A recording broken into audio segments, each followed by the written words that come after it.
வணக்கம் நண்பர்களே, நான் உங்கள் தினேஷ் பேசுகிறேன். இந்த வீடியோவில் வாழ்க்கையில் முன்னேறதுக்கு 25 வயசுலேருந்து 38 வயசுக்குள்ளே ஒரே ஒரு யோக தசாபுத்தி வந்தால் என்னால் ஜெயிக்க முடியுமா, வாழ்க்கையில் முன்னேற முடியுமா அப்படின்னு சொல்லி ஒருத்தர் என்கிட்ட கேட்டார்.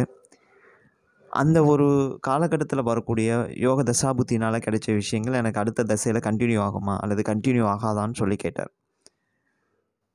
ஆக்சுவலாக 25 வயசுலேருந்து 38 வயசு அப்படிங்கிறது ஒரு முக்கியமான காலகட்டம். வாழ்க்கையில் முன்னேறத்துக்கான அடிப்படை விஷயங்கள் தாண்டி ஆடம்பர வாழ்க்கையை தொடர்றதுக்கு அல்லது தன்னோட ஜென்ரேஷனையே மாற்றுறதுக்கான ஒரு குறிப்பிட்ட காலகட்டம் அது. தன்னோட அப்பா அம்மா எந்த நிலைமையில் இருந்தாலும் சரி, தன்னோட வாழ்க்கையில் உயர்வை காட்டணும் அப்படின்னா அந்த வயது ஒரு முக்கியமான வயதாக எல்லா காலகட்டத்துலேயுமே இருந்திருக்கு. ஏன்னா அந்த வயசில் நம்ம என்ன பண்ணுறோமோ அதை பேஸ் பண்ணி தான் அடுத்த ஒரு 20-25 வருஷத்துக்கு லைஃப் ஸ்டைல் ஓடும். ஸோ அந்த 25 வயசுலேருந்து 38 வயசுக்குள்ளே வரக்கூடிய யோக தசாபுத்தி கண்டிப்பாக அந்த ஜாதகரோட வாழ்க்கை தரத்தை உயர்த்தும். ஆனால் அடுத்து வரக்கூடிய தசை யோக தசையாக இல்லாத பட்சத்தில் அந்த ஜாதகருக்கு கிடைச்ச விஷயங்கள் அந்த தசாபுத்தி முடிவிலையோ அல்லது அடுத்த தசாபுத்தியோட சுயபுத்தியிலையோ கைவிட்டு போகும். அல்லது அந்த யோகங்கள் குறைஞ்சு அந்த ஜாதகர் கஷ்டப்படக்கூடிய நிலைமைக்கு தள்ளப்படுவார். இதை நான் வேறு விதமாக உங்களுக்கு சொல்கிறேன். ஒரு 30 to 35 வருஷம் யோக தசாபுத்தி அடுத்தடுத்து வரக்கூடிய ஜாதகங்களில் நீங்கள் எடுத்திங்கன்னா அவர் ஃபினான்ஷியலாக செக்யூராக இருக்கக்கூடிய ஒரு துறையில் வேலையில் இருப்பார். மேபி அரசு வேலையோ அல்லது வருமானம் அதிகமாக வரக்கூடிய செக்யூரான பர்மனெண்ட்டான வேலையிலையோ இருப்பார். ப்ரைவேட் கம்பெனிலே இருந்தாலுமே அந்த கம்பெனியில் பர்மனெண்ட்டான ஒரு பெரிய லெவல் போஸ்டிங்கில் இருப்பார். எப்பேற்பட்ட கிரைசிஸ் வந்தாலும் அவருக்கு வேலை போகாத நிலைமையில் இருப்பார். அல்லது அவர் திருமணமான பெண் ஒரு வசதியான பெண்ணாவோ அல்லது ஒரு வேலைக்கு போகக்கூடிய பெண்ணாவோ அல்லது அவங்க ஒரு கவர்மெண்ட் ஜாப்லேயோ இருப்பாங்க. அல்லது அவங்க சைடு பேக்ரவுண்ட் இருக்கும். இப்போ இதே ஒரு பெண்ணாக இருக்கக்கூடிய பட்சத்தில் கணவர் ஒரு ஸ்ட்ராங்கான ஆளாக இருப்பார், ஃபினான்ஷியலி, ஃபிசிக்கலி. அல்லது அவருக்கு பின்புலம் ஏதாவது இருந்தால் அந்த ஜாதகர் வாழ்நாள் முழுக்க சந்தோஷமாக வாழக்கூடிய அமைப்பில் இருப்பார். ஆனால் இந்த 13 வருஷம் மட்டும் சந்தோஷமாக இருந்துட்டு 25 வயசுலேருந்து 38 வயசு வரை சந்தோஷமாக இருந்துட்டு அதுக்கப்புறம் ஜாதகத்தில் கஷ்டப்படணும் அப்படிங்கிற தசாபுத்தி வரக்கூடிய பட்சத்தில் அந்த ஜாதகருக்கு கிடைக்கக்கூடிய எல்லாமே டெம்பரரி பேசிஸாக இருக்கும். வேலை பர்மனெண்ட்டாக இல்லாமல் இருக்கலாம், அல்லது ப்ரைவேட் செக்டர்லேயே ஒரு ப்ரெஷரைஸ்டு ஒரு துறையில் வேலை செய்யலாம். லைஃப் பார்ட்னர் அந்தளவுக்கு ஒரு ஸ்ட்ராங்கான பர்சனாக இல்லாமல் இருக்கலாம். அல்லது இது எல்லாமே அந்த தசாபுத்தியில் அவருக்கு அமைஞ்சாலுமே கூட அந்த தசாபுத்தி முடிஞ்சதுக்கப்புறம் அவருக்கு பிரச்சனையாகி கையை விட்டு போக ஆரம்பிக்கலாம். புரியுதுங்களா நான் சொல்கிறது? இப்போது இதை எக்ஸ்பிளைன் பண்ணுறதுக்கு ஒரு ஜாதகம் வரும் பாருங்கள். லக்னம் கடக லக்னம், ராசி துலா ராசி, சுவாதி நட்சத்திரம். லக்னத்தில் சூரியன், 2ல் புதன் சுக்கிரன், 4ல் சந்திரன், 6ல் கேது, 9ல் சனி, 10ல் குரு செவ்வாய், 12ல் ராகு. இதுதான் ஜாதக அமைப்புங்க.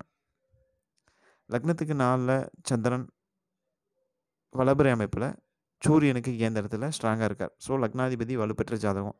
9ஆம் அதிபதியோட தொடர்பு 10ஆம் அதிபதியோட தொடர்புலாம் அந்த சந்திரனுக்கு கிடைக்குது. 9ஆம் அதிபதி குரு, 10ஆம் அதிபதி செவ்வாய். ஸோ லக்னாதிபதி வலுத்த ஜாதகம் இது, அதில் எந்த ஒரு மாற்றமே கிடையாது. இவர் பிறந்திருக்கக்கூடிய நட்சத்திரம் சுவாதி நட்சத்திரம். ஸோ ராகு திசையில் வாழ்க்கை ஸ்டார்ட் ஆகும். இவர் சுவாதி நட்சத்திரம் 1ஆம் பாதத்தில் பிறந்திருக்காருன்னு வச்சுக்கோங்க. என்னாகும்? 18 வருஷம் ராகு திசை. அடுத்து வரக்கூடிய குரு தசை 10ஆம் வீட்டோட தொடர்பு ஒன்று இருக்குது, லக்னாதிபதியோட தொடர்பில் இருக்கனால அந்த ஜாதகரோட படிப்பு வாழ்க்கையோட முன்னேற்றத்தில் ராகு பெருசாக கெடுத்திருக்க மாட்டார். ஓரளவு விழிப்புணர்ச்சியோடு இருந்திருப்பார். ராகு லக்னத்துக்கு 12ல் புதனோட வீட்டில் லக்ன யோகாதிபதியோட தொடர்பு எதுவும் இல்லைனாலும் 6-12 இருக்கக்கூடிய ராகு கேதுக்கள் எப்பொழுதுமே ஓரளவு நன்மைகளை அந்த ஜாதகருக்கு கொடுத்துரும். இளமையில் வந்தனால படிப்பில் விளையாட்டுத்தனம் குறும்புத்தனம் எல்லாம் இருந்தாலுமே கூட ஆவரேஜாக படிச்சிருப்பாங்க, அதில் எந்த மாற்றமும் கிடையாது. ஸோ அடுத்து வரக்கூடிய குரு தசை 18 வயசுலேருந்து ஒரு 16 வருஷம் குரு தசை. 9ஆம் அதிபதி 6-9ஆம் அதிபதி லக்னத்துக்கு 10ல் லக்னாதிபதியோட நேரடி பார்வை, செவ்வாவோட நெருங்கி இணையில குருச்சந்திர யோகம் இந்த இடத்துல வேலை செய்ய ஆரம்பிக்கும்.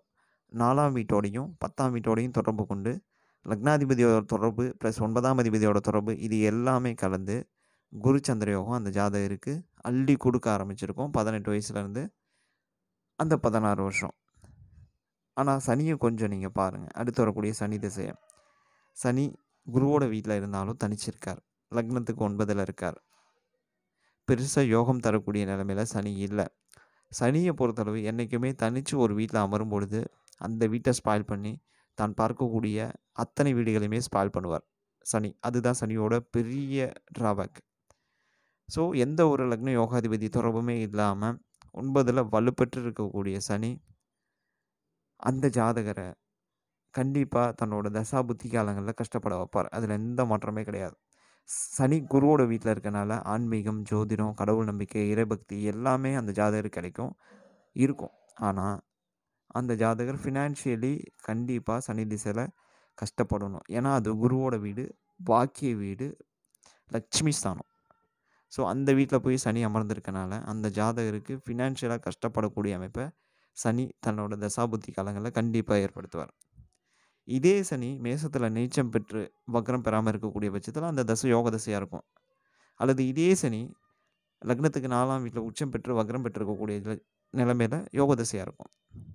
அல்லது வேறு லக்ன யோகாதிபதியாக வரக்கூடிய சந்திரன், குரு அல்லது 2ஆம் தர யோகாதிபதினு சொல்லக்கூடிய சுக்கிரனோட பார்வையில் இருக்கும் பொழுது அல்லது சேர்க்கையில் இருக்கும் பொழுது சனி திசை ஓரளவு நன்மைகளை தரும். இந்த லக்னத்துக்கு சனியும் சந்திரனும் சேரும் பொழுது புணர்ப்பு தோஷம் பெரிய லெவலில் வேலை செய்யாது. காரணம் சந்திரன் லக்னாதிபதியாக வர்றனால. புணர்ப்பு தோஷம் இருக்கும், ஆனால் பெருசாக வேலை செய்யாது. யோகத்தை மட்டுமே அந்த இடத்துல சனி அதிகமாக தருவார். ஸோ இப்படிப்பட்ட நிலைமையில் ஜாதகம் அமைஞ்சிருக்கக்கூடிய பட்சத்தில் அந்த ஜாதகர் அந்த 16 வருஷம் சந்தோஷமாக இருந்துட்டு அதுக்கப்புறம் வரக்கூடிய சனி திசையில் 19 வருஷம் கண்டிப்பாக கஷ்டப்பட்டு தான் ஆகணும். லக்னாதிபதி வலுத்திருக்கனால அந்த கஷ்டங்களை தாங்கக்கூடிய தன்மையும் அந்த கஷ்டங்களை ஃபேஸ் பண்ணி வாழ்க்கையில் ஜெயிக்கக்கூடிய அமைப்பையும் கொடுப்பார். லக்னாதிபதி வலுப்பெறாத அமைப்பில் அந்த ஜாதகர் அந்த சனியோட தொல்லைகளை தாங்க முடியாமல், சனி திசையில் ஏற்படக்கூடிய கஷ்டங்களை தாங்க முடியாமல் ரொம்ப கஷ்டப்படுவார். ரொம்ப நொடிஞ்சு போவார் ஆள். என்னடா வாழ்க்கை அப்படிங்கிற அளவுக்கு அவர் விரக்திக்கு போயிடுவார். ஸோ தட் ஒரு குறிப்பிட்ட வயதில் வரக்கூடிய தசாபுத்தி அந்த ஜாதகரை உயர்த்தினாலுமே கூட அதுக்கப்புறமும் யோக தசாபுத்திகள் ஓரளவு வந்தால் மட்டும்தான் அந்த ஜாதகரால் நிம்மதியாக கிடைச்ச விஷயங்களை தக்க வச்சுக்க முடியும். அதே லைஃப் ஸ்டைலில் தக்க வச்சு தன்னோட வாழ்க்கையை கொண்டு போக முடியும். இல்லாத பட்சத்தில் அந்த ஜாதகர் கஷ்டப்பட்டு தான் ஆகணும். அதில் எந்த ஒரு மாற்றமும் கிடையாது. ஸோ 25 வயசுலேருந்து 38 வயசுக்குள்ளே வரக்கூடிய அமைப்பு நீங்கள் கேட்டீங்க. ஆனால் 18 வயசுலேருந்தே 16 வருஷம் ஒரு முக்கியமான காலகட்டத்தை நான் உங்களுக்கு போட்டிருக்கேன். ஸோ இப்படி வரக்கூடிய அமைப்பிலையுமே பார்த்தீங்கன்னா அந்த 18 வயசுலேருந்து 16 வருஷங்கிற பட்சத்தில் கிட்டத்தட்ட 35 வயசுக்கு அப்புறம் 34-35 வயசுக்கு அப்புறம் இந்த ஜாதகர் கஷ்டப்படுற மாதிரி இருக்குது. இப்படிப்பட்ட ஜாதகங்களும் லைஃப்பில் இருக்குது.